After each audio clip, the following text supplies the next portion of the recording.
Israel said the ambulances were being used to carry Hamas terrorists and Hamas weapons.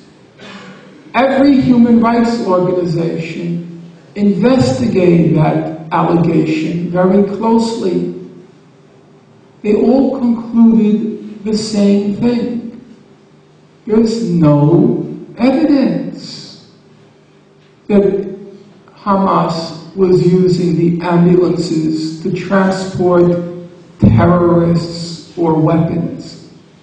In fact, Israel's own emergency ambulance service, Magen David Adom, Israel's own ambulance service, testified before Mr. Goldstone. They themselves testified the ambulances were not misused by Hamas. Nonetheless, Israel targeted them. That's not a controversial question.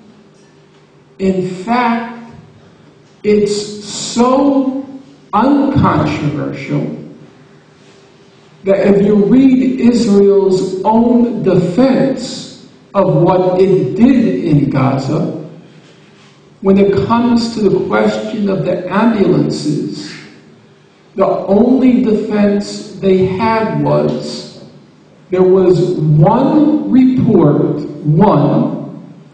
that one ambulance driver said that Hamas militants attempted to hijack his ambulance but were unsuccessful. So by Israel's own admission, none of the ambulances was carrying weapons or Hamas militants, or they have no evidence, they admitted. The hospitals, Israel damaged or destroyed 15 hospitals in Gaza. Israel said there were Hamas militants hiding in the hospitals. All the human rights organizations investigated that claim.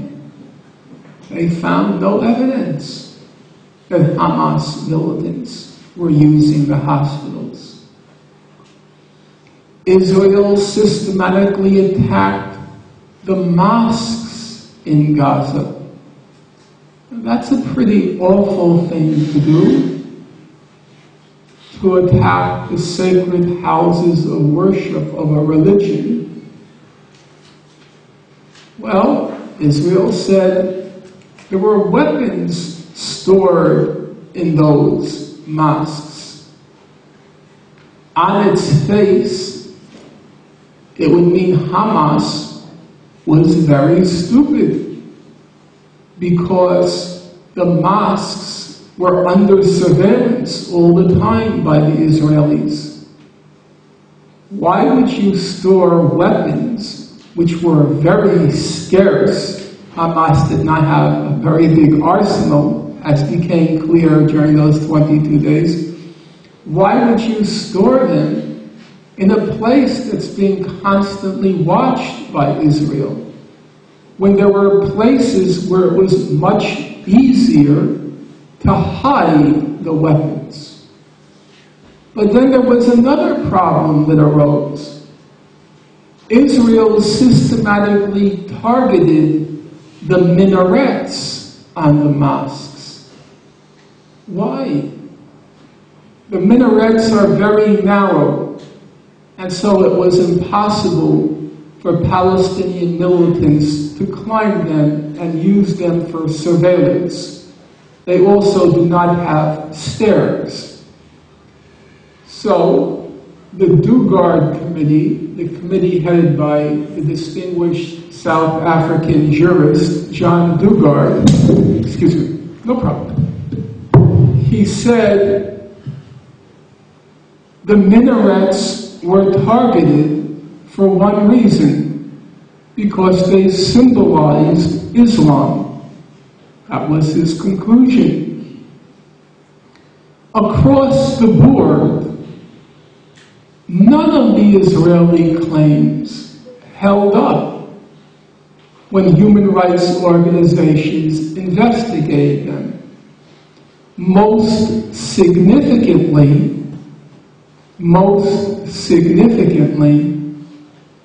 Amnesty International, Richard Goldstone, they found no evidence that Hamas used civilians as human shields.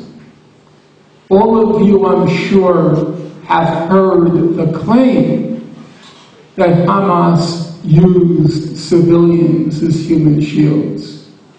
I wonder how many of you are aware that Amnesty International carefully investigated that question and concluded we found no evidence that Palestinians used Hamas used civilians as human shields. On the other hand, all the human rights organizations found vast amounts of evidence that Israel used Palestinians as human shields in Gaza.